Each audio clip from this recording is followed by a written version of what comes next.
Assalamualaikum student, this is your teacher Abdul Rafiq, and today the topic of discussion is borrowing cost IS 23. So starting from the scope of borrowing cost, the scope provide you two definitions. One is what is the borrowing cost and other qualifying asset. So borrowing cost is any cost that is related to, obviously interest is a borrowing cost, and any other cost that is related to the borrowing of funds. Okay. आप जब loan लेते हैं तो आपको interest तो पे करना है because loan interest is a result of loan, ठीक है। लेकिन अगर हम लोगों ने बोरो किया है और बोरो करने के लिए समटाइम हमें कोई डायरेक्ट कॉस्ट पे करनी पड़ती है, समटाइम आपको ये भी होता है ना, कुछ पोजेशन फीस प्रोसेसिंग फीस होती है इस तरीके से, जिसको हम इनिशियल डायरेक्ट कॉस्ट भी कहते हैं, वो भी कंपलसरी है पे करने के लिए, तो इसलिए हमारे पास वो भी क्या होगा, बोरिंग कॉस्ट में आएगा। तो इंटरेस्ट और बोरो करने या लोन लेने के लिए कुछ भी अगर कंपलसरी होता है, डायरेक्टली एट्रीब्यूटेबल कॉस्ट होती है, उसको हम क्या कहते हैं, बोरिंग कॉस्ट में इंक्लूड करते हैं। फिर second definition which is of qualifying asset. A qualifying asset is any asset, current और non current, that takes substantial period of time to get ready. Okay, right. अब सब्सटेंशियल पीरियड ऑफ टाइम यहाँ पे हमें ये define नहीं है, we have to apply the judgement कि कितना हो सकता है। अब तो 2 से 3 महीने, 4 महीने, that is the substantial period of time, ठीक है। स्टैंडर्ड को भी कोई फिक्स डेट नहीं दे देता, ये जजमेंट अप्लाई करनी पड़ती है, ठीक है। तो हम एज्यूम कर लेते हैं कि 3 से 4 महीने हमारी एक सब्सटेंशियल पीरियड है, ठीक है। और वो एसेट जो कि यूज, जिसको हम एक्वायर करें, कंस्ट्रक्ट करें या फिर परचेज करें, तो उसको सब्सटेंशियल पीरियड ऑफ टाइम लगे, तभी वो क्वालिफाइंग एसेट होगा, ठीक है। क्लियर है। तो ये दो डेफिनेशंस यहाँ पे बात हुई कि फॉरेन कॉस्ट क्या होती है, सेकंड क्वालिफाइंग एसेट क्या होता है। Okay, recognition criteria. नॉर्मली आपने देखा था interest will be treated as an expense, most of the time ऐसा ही होता है, but this is an exceptional case, ठीक है। अब होता क्या है इसमें, borrowing cost should capitalise in the acquisition, construction और purchase of a qualifying asset, ठीक है। अगर आपने बोरिंग कॉस्ट पे कर रहे हैं और वो क्वालिफाइंग एसेट को एक्वायर, कंस्ट्रक्ट या परचेज करने के लिए कर रहे हैं, उस केस में बोरिंग कॉस्ट इंटरेस्ट की हम बात करें जिसमें वो कैपिटलाइज होगी, मतलब कि एसेट बन जाएगा, वो पार्ट ऑफ एसेट बनेगा। और सेकंड क्राइटेरिया, टू क्राइटेरियाज होते हैं आपके पास, पहला क्राइटेरिया तो ये है, तो दूसरा क्राइटेरिया ये है, ठीक है। बिल्कुल, cost can be measure reliably, ठीक। अब फर्स्ट थिंग, पहले तो हम डिसाइड करते हैं ना कि क्वालिफाइंग एसेट है क्या, क्योंकि सिचुएशन पे डिपेंड करता है। फॉर एग्जांपल, आप जो है एक व्हीकल परचेज कर रहे हैं, क्या वो व्हीकल क्वालिफाइंग एसेट है? हम्म, नहीं, क्वालिफाइंग एसेट, एसेट तो डेफिनेटली है। क्वालिफाइंग एसेट क्या होता है, that take substantial period of time और इट इंटेंडेड यूज, ठीक है। तो इंटेंडेड यूज में उसका क्वालिफाइंग एसेट है आपका, कैसे यूज हो सकता है। आप अगर एक लैंड परचेज करें तो वो क्वालिफाइंग एसेट है? नहीं, सिर्फ लैंड के लिए। बिल्डिंग के लिए ऑब्वियसली अगर हमने उससे कंस्ट्रक्शन करनी है तो आएगा, हमने लैंड पे परचेज करना है फॉर एग्रीकल्चर, क्वालिफाइंग एसेट है? नहीं है, सब्सटेंशियल पीरियड ऑफ टाइम नहीं लग रहा उस पर, फौरन मिल जाता है, ठीक है। अब इसी को थोड़ा सा हम टेस्ट करते हैं। हम बात करते हैं कि फॉर एग्जांपल मेरे पास पैसे पड़े हैं, ठीक है। मैं किसी भी डीलर के पास जाता हूँ, जैसे कार डीलर है G8 में बहुत ज़्यादा है, कराची कंपनी में बहुत ज़्यादा है, ठीक है। उनको पैसे पे करता हूँ और मुझे गाड़ी की चाबी दे देते हैं कि जी जाए। वो एसेट क्वालिफाइंग एसेट नहीं है, कोई सब्सटेंशियल पीरियड ऑफ टाइम लगा नहीं लगा। ओके, व्हाट इफ के मैं जो हूँ गाड़ी परचेज करने जाता हूँ होंडा के पास, सुजुकी के पास, और मैं कहता हूँ मुझे ये गाड़ी चाहिए। वो कहते हैं कि आप बुकिंग करवा लें, आफ्टर 6 मंथ्स आपको ये गाड़ी मिल जाएगी, 6 मंथ्स वेटिंग टाइम है। मैं कहता हूँ ठीक है, करवा लें, लेकिन मुझे यही मॉडल चाहिए, ठीक। तो अब वही गाड़ी क्या हो रही है, क्वालिफाइंग एसेट हो रही है, हो रही है। इसी तरीके से लैंड में, लैंड अगर मुझे फॉरेन, जैसे कि मोस्टली सोसाइटीज में क्या होता है, आप पे करें, एक दिन में आपके नाम पर हो जाता है, पोजेशन मिल जाती है आपको, ट्रांसफर हो जाता है, और रजिस्ट्री जो भी कहते हैं आप। समटाइम ऐसा होता है कि हम जो है, जैसे कि अगर हमने कुछ एग्रीकल्चर लैंड या कोई भी लैंड, समटाइम उसमें रजिस्ट्री होगी, गवर्नमेंट होगी, उसमें टाइम लग रहा होगा, ठीक है। कभी पटवारी के पास जाना है, कभी हमने किसी और डिपार्टमेंट से क्लियरेंस लेनी है, कभी सीडीए की क्लियरेंस पे टाइम लग जाएगा। अब वही लैंड हमें एक्वायर करने में क्या लग रहा है, so that is a substantial period of time. तो सिचुएशन भी डिपेंड कर रहा है। ऐसा हो सकता है मैं बना बनाया घर ले लूँ, क्वालिफाइंग एसेट नहीं है, फौरन मिल गया। और अगर मैं कहता हूँ कि यार ये क्योंकि फ्लैट बन रहे हैं, 3 साल की इंस्टॉलमेंट प्लान है, मैं इसमें इन्वेस्ट कर देता हूँ, 3 साल तक मुझे मिल जाएंगे, अब वो क्या है, क्वालिफाइंग एसेट है। ठीक है, तो डिपेंड करता है, करंट एसेट भी हो सकता है, नॉन करंट भी हो सकता है, सिचुएशन पे डिपेंड करता है कि वो क्वालिफाइंग एसेट है या नहीं। राइट, यहाँ तक क्लियर हो गया। अब if you borrow loan to acquire qualifying asset, आपके पास पैसा है तो लोन की बात नहीं, इंटरेस्ट की बात ही नहीं, लेकिन if you are borrowing loan और फिर आप क्वालिफाइंग एसेट लेना चाह रहे हैं जिसमें आपको सब्सटेंशियल पीरियड ऑफ टाइम लग रहा है, तो उसमें इंटरेस्ट क्या होगा, कैपिटलाइज होगा। अब फिर से सिचुएशन को हम थोड़ा सा डिस्कस करें। फॉर एग्जाम्पल मैं जो हूँ लोन लेता हूँ बैंक से, ठीक है, और मैं आता हूँ यहाँ पे G8 में किसी डीलर से कहता हूँ ये पैसे हैं, गाड़ी चाहिए मुझे। अब वो जो इंटरेस्ट मैं पे करूंगा वो क्वालिफाइंग एसेट के लिए नहीं है, वो नॉर्मली इंटरेस्ट एक्सपेंस की तरह डील होगा। लेकिन अगर मैं लोन लेता हूँ और मैं बैंक और आई मीन बैंक से लीज कर लेता हूँ गाड़ी, ठीक है, तो ये क्वालिफाइंग एसेट है नहीं, बैंक से लीज कर रहे होते हैं अगर, हाँ गाड़ी तो फौरन मिल जाती है ना, वो तो फिर होती है, तो फिर वो भी क्वालिफाइंग एसेट नहीं है। ठीक है, लेकिन अगर मैं लोन लेता हूँ और फिर मैं उसको बुक कराता हूँ, अब मुझे टाइम लग रहा है गाड़ी में, तो that is a qualifying asset. ठीक है, क्लियर हो गया, कैपिटलाइज हो जाता है। ठीक है, so interest should be capitalized in acquisition of purchase, construction or acquisition of qualifying asset, or costs should be measured reliably. This is the criteria. Now, from when till when, ठीक है, when to start, when to stop, ठीक है, ये चीज अब important है। So the commencement of capitalization must be, these three activity must be there. Okay, activity must be started, expenditure must be incurred, and borrowing cost must be incurred. ये जब तीनों होंगे तो ही आपने कैपिटलाइज करना है। ठीक है, इनमें से एक भी मिसिंग है तो आपने कैपिटलाइज नहीं करना है इंटरेस्ट को। कैपिटलाइज मीन एसेट नहीं बनाना आपने। सीज कब करना है, स्टॉप कब करना है कैपिटलाइजेशन को, जब अर्लियर ऑफ लोन रीपे कर दिया, तो आप तो जारी बात है, जब लोन नहीं रहा तो इंटरेस्ट भी नहीं है, या फिर आपकी एक्टिविटी कंप्लीट हो चुकी। ठीक है, इन दोनों में से जो भी अर्लियर होगा उसकी बेसिस पे हम उसको स्टॉप कर देंगे। ठीक है, डेफिनेटली, बिल्कुल बिल्कुल ऐसे ही। क्लियर हो गया। अच्छा जी, अब हम सिचुएशंस को, बोरिंग कॉस्ट नहीं है तो फिर मसला ही नहीं, फिर तो हम IS-23 को डील ही नहीं कर रहे। यहाँ पे तो स्पेसिफिकली है ही ना बोरिंग कॉस्ट से related. Okay, so for example this is the situation, this is your one accounting period. ठीक है, आपने बोरो कर लिया loan, so it is means that borrowing cost is there, expenditure is there. Okay, लेकिन अभी हमने activity start नहीं की, activity has been started from March. ठीक है, और एक्टिविटी कंप्लीट कब हुई है, दिसंबर में।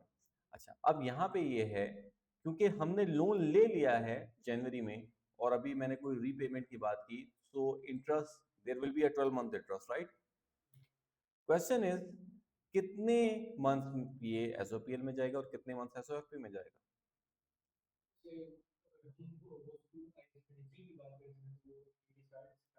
एग्जैक्टली, हम I-23 की बात करें क्योंकि एक्टिविटी यहाँ पे स्टार्ट हुई, एक्टिविटी यहाँ पे कंप्लीट हुई, इसका मतलब this is the qualifying asset.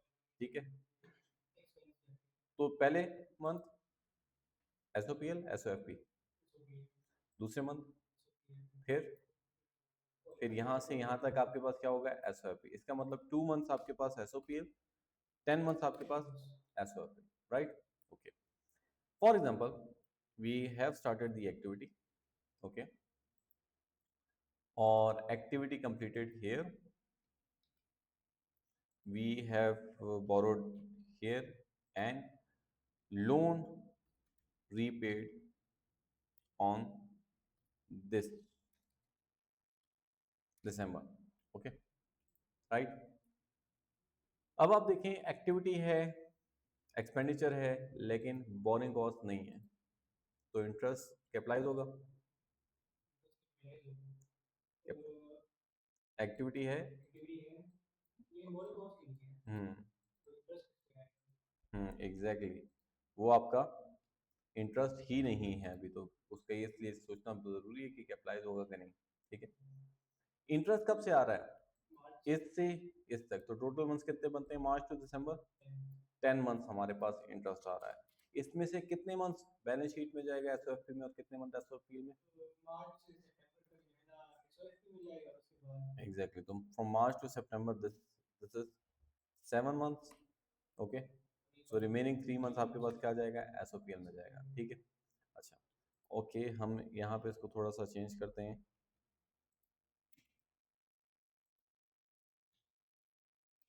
अब अब बताएं कितने मंथ्स का इंटरेस्ट है?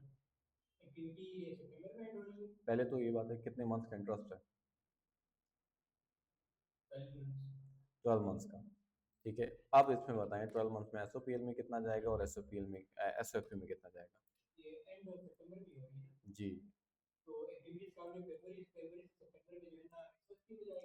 बिल्कुल, क्योंकि बोरिंग कॉस्ट है, एक्सपेंडिचर नहीं है, लेकिन एक्टिविटी नहीं है। फरवरी में क्या हो गया? तीनों हो गए, तो अब कैपिटलाइजिंग शुरू कर देते हैं। तो फरवरी टू सितंबर आपके पास एस ओ एफ ई आपके मंथ्स बनते हैं 8। रिमेनिंग 4 मंथ्स कहाँ पे जाएगा आपके पास? S O P L. यहाँ तक क्लियर है? Okay, now coming to this suspended period, there are some time when the um, the work stops, right? So it can be a normal delay or it can be abnormal delay. Normal delay is like a normal losses का पता ना आपको, part of process. So normal delays are part of process. Abnormal delays are unplanned, ठीक है, unexpected, ठीक है. So for example, we are constructing a house, right? So अब activity start हुई है फरवरी में और एक्टिविटी कंप्लीट हुई है। नॉर्मल डिले में you statement of financial position because it is a part of process. Abnormal delay में एसओपीएल। ठीक है, so we have a normal delay, this is normal delay. Okay, then we have abnormal delay in September, right? Normal delay जैसे for example it's a construction business, हमने construction में first lintel डाला, ठीक है, उसके बाद सारी बात है वक्त काम रोक देते हैं क्योंकि अभी उसको सेटल होने देते हैं, उसके बाद ही नेक्स्ट स्टेप पे जाते हैं। सो उधर हमने ब्रेक लिया, फिर सितंबर में हुआ मटेरियल शॉर्ट हो गया, ये लेबर स्ट्राइक पे चलेगी, दैट इज एबनॉर्मल डिले। ठीक है, अब हमने क्या करना है? सबसे पहले तो हमने देखना है बोरिंग कॉस्ट कितने मंथ्स की है। It it is 12 month borrowing cost. Okay, balance sheet में कितनी है?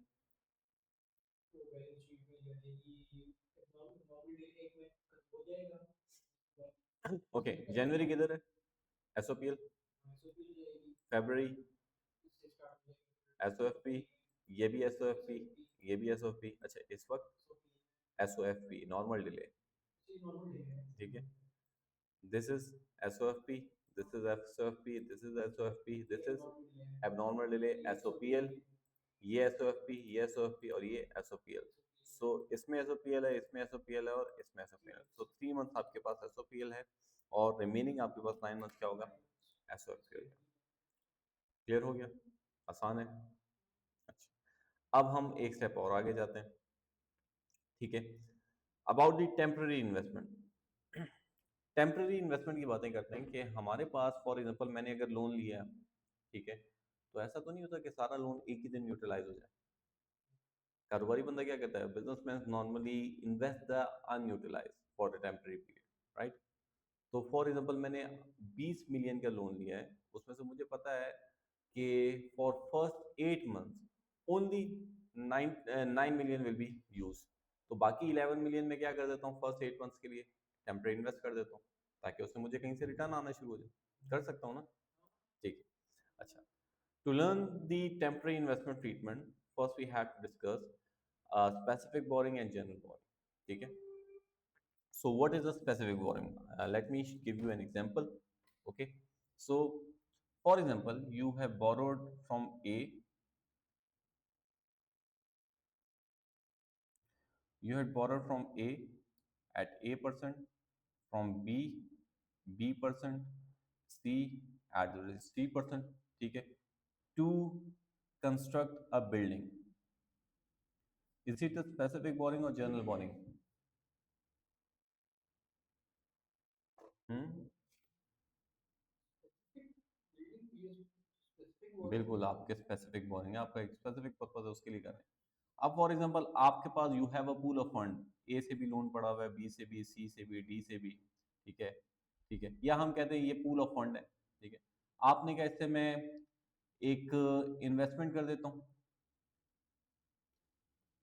इससे मैं वर्किंग कैपिटल भी रन कर लूंगा, इससे मैंने कुछ रिफर्बिशमेंट है या मेंटेनेंस है वो भी करवा दी, इससे मैं जो है एक बिल्डिंग भी बना देता हूँ, और मैं यहाँ से एक व्हीकल भी परचेज कर लेता हूँ।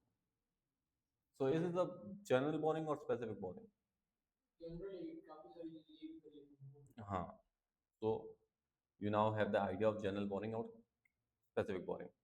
So the temporary investment treatment will depend on whether it's a general borrowing or specific borrowing.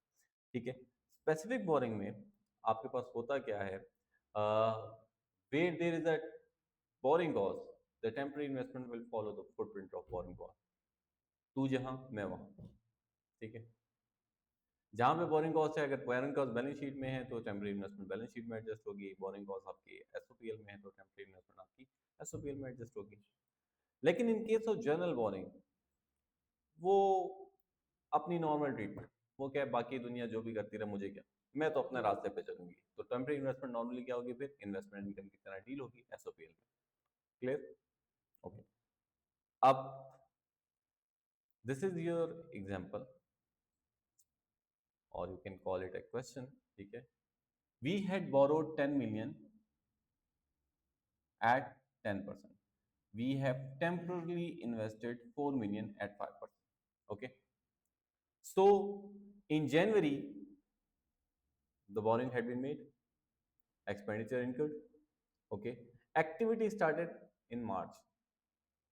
Then we have normal delay, and this AN is abnormal delay. ठीक है, और यहाँ पे भी abnormal delay है। यहाँ पे आपकी एक्टिविटी कंप्लीट होगी और यहाँ पे आपने लोन रीपे कर दिया, ठीक है। तो पहली चीज आप बोरिंग कॉस्ट को देखें, बोरिंग कॉस्ट की क्या ट्रीटमेंट होती है जनवरी में, एसओपीएल में, फरवरी एसओपीएल, मार्च। अच्छा, पहले तो फिर देखेंगे हम बोरिंग कॉस्ट हमारे पास 12 मंथ्स की आती है। ओके, सो इसमें से हमारे पास जनवरी फरवरी एसओपीएल, और इनमें से कौन सा एसओपीएल है, जून जुलाई एसओपीएल और दिसंबर एसओपीएल। इसका मतलब 5 मंथ्स एसओपीएल, तो रिमेनिंग 7 मंथ एसओएफपी। ओके, अच्छा चलिए मैं जो एसओपीएल होता है उसको कलर कर देता हूँ। तो एसओपीएल में आपके पास ये एसओपीएल है, ये एसओपीएल है, और सॉरी ये एसओपीएल है, ठीक है। टेम्पररी इन्वेस्टमेंट यहाँ से यहाँ तक हो रही है, ठीक है, तो हमने इसी में रहना है। यहाँ पे क्या है एसओपीएल, यहाँ पे क्या है एसओपीएल, ठीक है। उसके बाद तो टेम्पररी इन्वेस्टमेंट रिटर्न होगी। अच्छा, एसओएफपी के लिए भी हम कलर सेलेक्ट कर लेते हैं। एसओएफपी आपके पास ये है, ये एसओएफपी है, ये एसओएफपी है, और यहाँ पे सिर्फ 3 मंथ्स एसओएफपी है, ठीक है। क्लियर हो गया? तो टेम्पररी इन्वेस्टमेंट टोटल कितने मंथ्स की है, ये आपके पास 7 मंथ्स की है, ठीक है, जिसमें से 4 मंथ्स आपका एसओपीएल में है और बाकी 3 मंथ्स आपके पास एसओएफपी में। So now you need to calculate the total cost of the asset. चलिए बताएं मुझे कितनी आएगी, कैपिटलाइज करें, वर्किंग करें, थोड़ी सी बताएं।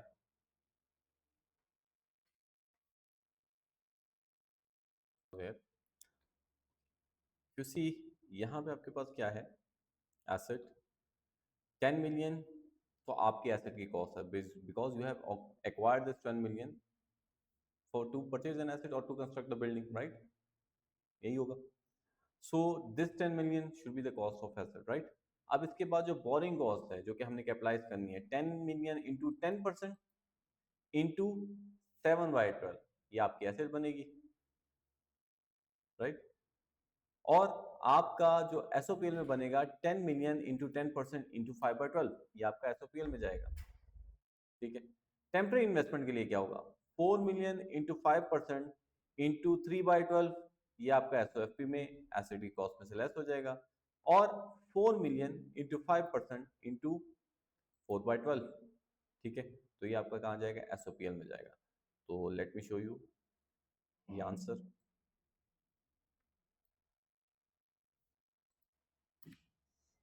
ओके, ठीक है, देखिए 10 मिलियन तो एसेट की कॉस्ट बन गई, राइट।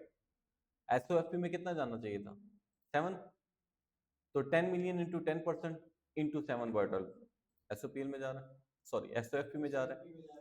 और कितने मंथ एसओपीएल में जाना चाहिए था, 10 मिलियन इंटू 10% इंटू 5/12, तो 10 मिलियन इंटू 10% इंटू 5/12 आपका एसओपीएल में जा रहा है एक्सपेंस। अब temporary investment, 3 months SOFP, 4 months SOPL. This is the per annum interest rate. Okay.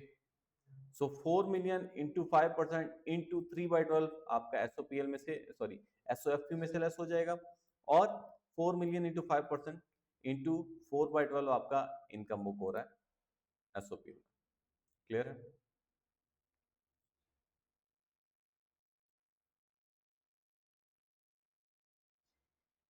यहां तक क्लियर है? ओके।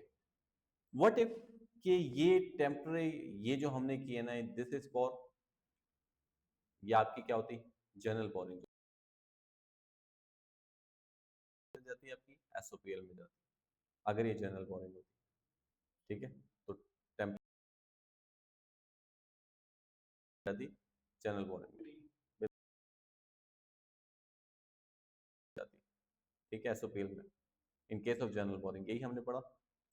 ये देखें, temporary investment in specific borrowing will follow the borrowing cost, temporary investment in general borrowing will recognise in SOPL as interest, right. तो अब एक चीज जो है कैपिटलाइजेशन रेट की हम बात करते हैं, कैपिटलाइजेशन रेट। अब कैपिटलाइजेशन रेट क्या होता है, हमने अगर ए से लोन लिया है तो हम उसको इंटरेस्ट A% पे ही देंगे, बी से लोन लिया है तो B% पे देंगे, और सी से लोन लिया तो C% पे रिटर्न कर देंगे ना इंटरेस्ट, ऐसा ही होगा। ओके, अब इशू ये है कि यार अब मैंने 3 बंदों से लोन लिया हुआ है और I am constructing a building, ये केस हो या ये केस हो, अब मुझे कब पता चलेगा कि यार मैं इसके लोन को यूज कर रहा हूँ, इसके लोन को यूज कर रहा हूँ कि ये परसेंट लगाऊं, या इसके लोन को यूज कर रहा हूँ तो C% लगाऊं, थोड़ा सा मसला हो जाता है ना। वापस तो जितना हमने पे किया उसमें तो कोई मसला नहीं, लेकिन एसेट में कैपिटलाइज करते हुए क्या करूं, इसलिए हम क्या यूज करते हैं, capitalization rate.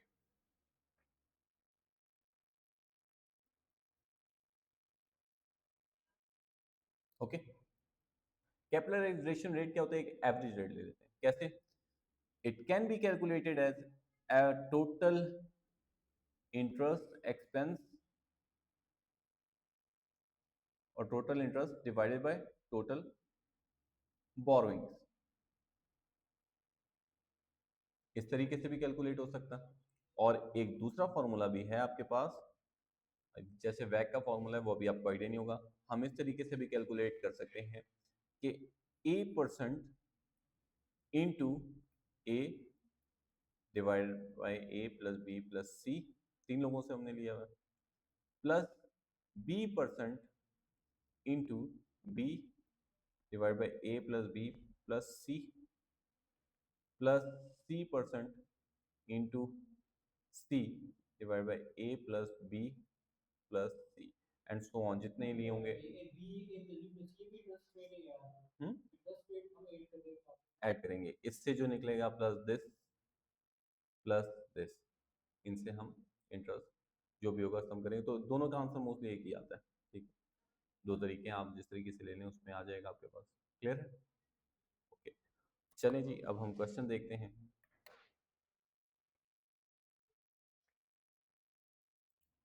Test your understanding 6. Calculate the amount of interest to be capitalized in respect of factory as at 31st December 2018. Okay. So हम देखते हैं कि कितनी फैक्ट्री पे कैपिटलाइज होगा, whether factory is a qualifying asset or not. तो ये भी Wilson received an 18 million 5% loan on 1st January 2018. So 1st January 2018, borrowing cost has been incurred, right? Okay. To finance construction of new country, finance construction of a new factory is a qualifying asset. Construction takes time, so As the funds were not all required immediately, Wilson invested 6 million in 2% bond until 31st month. So this is the temporary investment. Okay. पहले हमने decide करना है whether it's a specific borrowing or general borrowing. Specific boring, और specific boring में क्या होता है, जहां पे आपके पास बोरिंग कॉस्ट होती है बैलेंस शीट में है तो बैलेंस शीट में, टेम्परेरी इन्वेस्टमेंट इनकम स्टेटमेंट में है तो इनकम स्टेटमेंट में। Okay, construction of the factory begins on 1st March 2008 and was completed on 31st December 2008, right? यहाँ तक क्लियर है? तो अगर हम इसको सॉल्व करें तो वी हैव टाइमलाइन बना देते हैं, जनवरी, फरवरी, मार्च, अप्रैल, मई, जून, जुलाई, अगस्त, सितंबर, अक्टूबर, नवंबर, दिसंबर. Okay. In January, we have borrowing cost, we have expenditure, okay. But activity started from March, okay. And activity completed on, this is the activity completed. We have no idea when the loan repaid. तो हम तो वैसे भी इसी साल की treatment कर रहे हैं 31 दिसंबर, तो इसलिए उसको सोचेंगे, ठीक है। अब temporary investment immediately invested, this is temporary investment, और कब तक थी, टिल 31st मई, तो May is included, right? Okay, now यहां पे हम देखते हैं जो एसओपीएल में होगा उसको मैं ब्लू हाईलाइट, येलो हाईलाइट कर देता हूँ। जनवरी एसओपीएल, सॉरी ये तो फुल कर रहा है, how to undo is,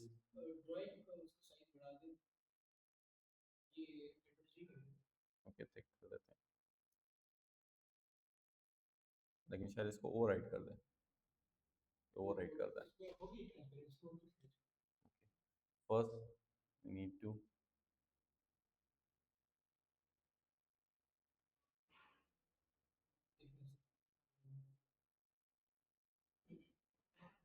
January, February, okay, borrowing cost and expenditure, okay, total borrowing cost is 12 months, एसओपीएल में कितनी जाएगी और एसओएफपी में कितनी जाएगी, ऐसे कर लेते हैं, ठीक है। जनवरी एसओपीएल, फरवरी एसओपीएल, बस ये 2 मंथ है, ओके। बाकी आपके पास 12 मंथ्स का होंगे, सॉरी 10 मंथ्स होंगे आपके एसओएफपी में। और टेम्पररी इन्वेस्टमेंट टोटल कितनी थी, जनवरी टू मई, ओके 5 मंथ्स की थी, जनवरी, फरवरी, मार्च, अप्रैल, मई। टेम्पररी इन्वेस्टमेंट इज 5 मंथ्स, एसओपीएल में कितनी जाएगी, 2 मंथ्स, और एसओएफपी में 3 मंथ्स की, राइट? ये अब हमने आइडिया वगैरह, अब हम एसेट की वैल्यू निकाल लेते हैं। तो एसेट की वैल्यू अब क्या होगी, जो कि अभी लास्ट टाइम मैंने आपको एक्सेल में क्वेश्चन दिखाया है उसी तरीके से होती है। तो एसेट की कॉस्ट जो होगी एसओएफपी में और एसओपीएल में, ठीक है। एसओएफपी में cost will be 18 million or round it off to 18,000, okay. Borrowing cost is 18 million into 5% into 10 by 12, तो उससे क्या आंसर आता है, 18,000 into 5% into 10 by 12,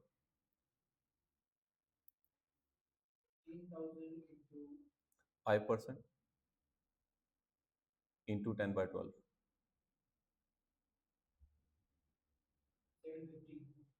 750, okay. Temporary investment 6 million or 6,000 into 2% into 3 by 12, 13, 30. So this is the value that should be recorded here. This will be 18720, right? ऐसे ही होगा। एसओएफपी में आपके पास क्या जाएगा, एसओएफपी में आपके पास 18,000, borrowing cost interest will be, interest expense will be 18,000 into 5% into 2 by 12, which is equal to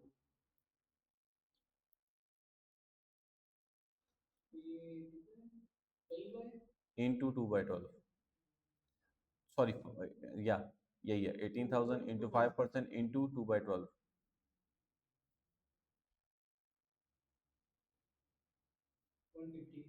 115, 150, और temporary investment interest income will be 6,000 into 2% into 2 by 12,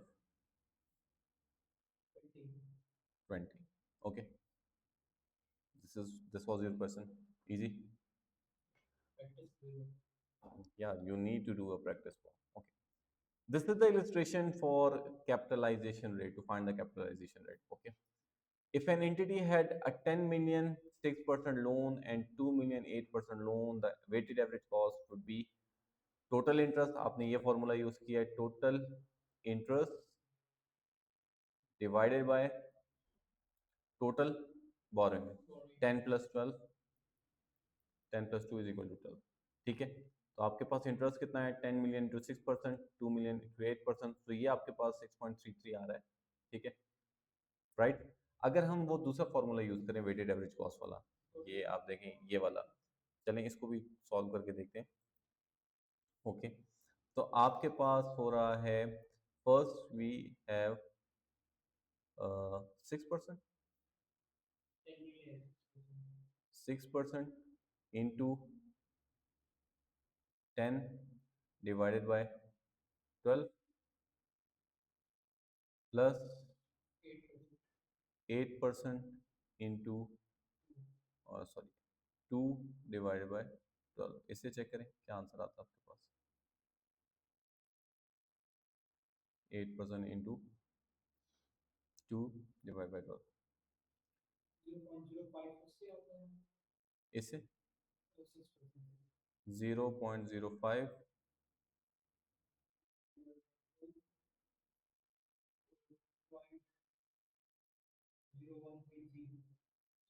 plus 0.1,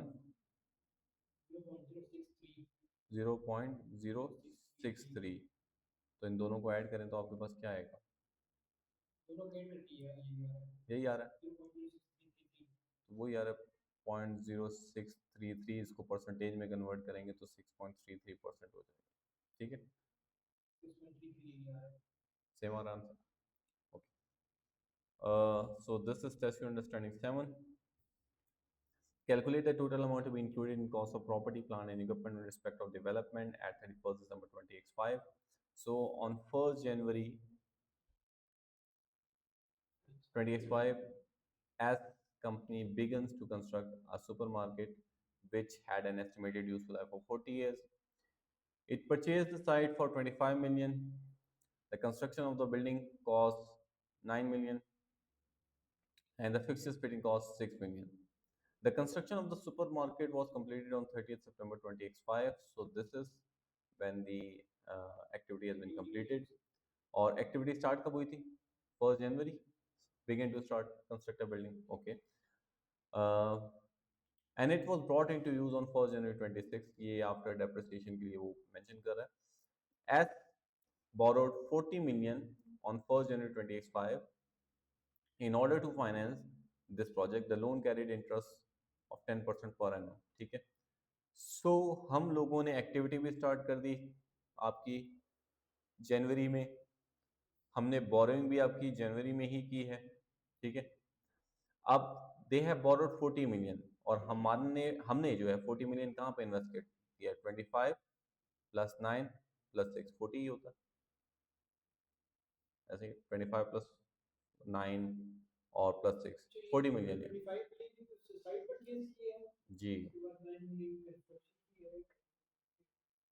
okay, तो आपके ये जो 40 मिलियन है ये आपके बोरिंग कॉस्ट में होगा. ठीक है, और उन्होंने बता दिया इसकी बाइफरकेशन के कहाँ कहाँ पे लगे. So cost of property plant and equipment would be 40 million plus activity कहाँ कंप्लीट हुई है, 30 सितंबर को. Okay, so it will be borrowing cost 40 million into 10% into 9 by 12, 4,000, 9 by 12, 3,000. So it will be 43,000.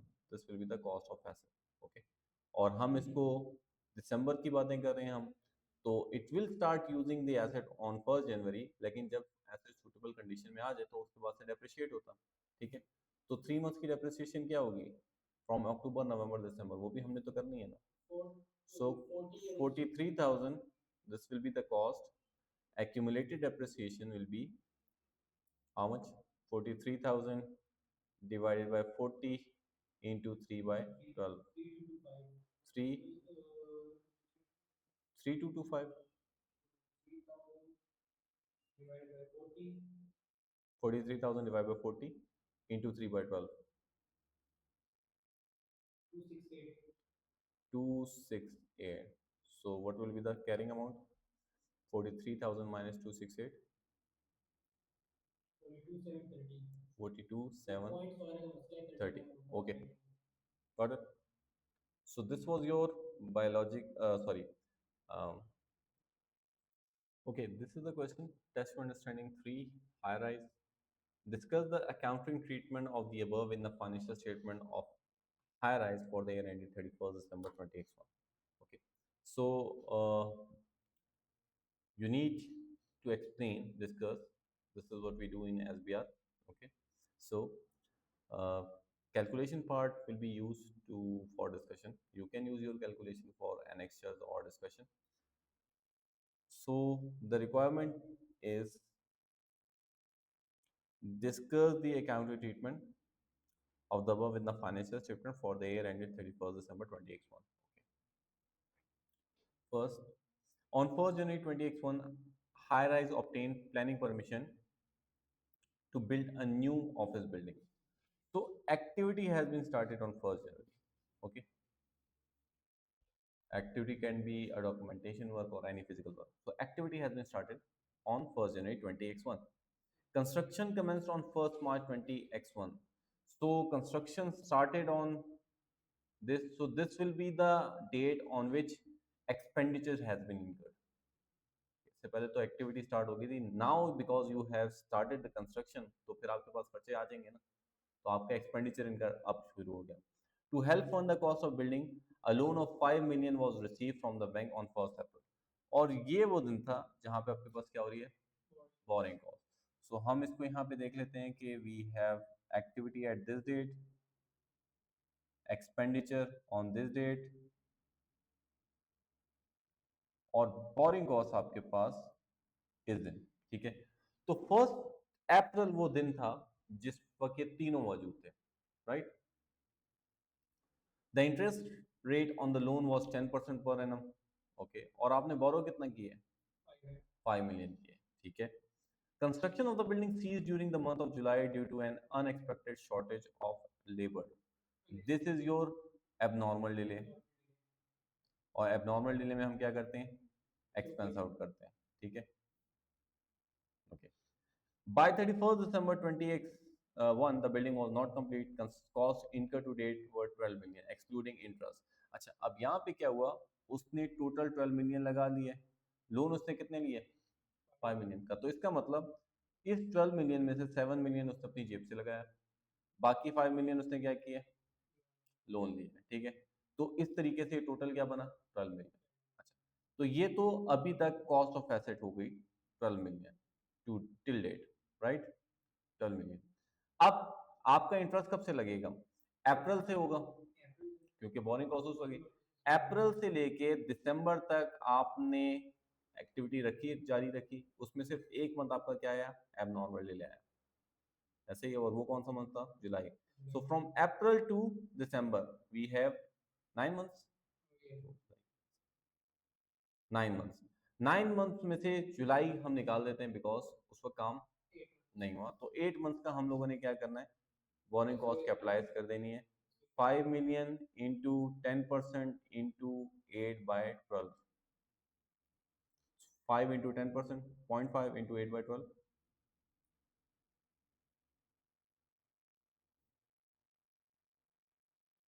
5 into 5, 10% into 8/12,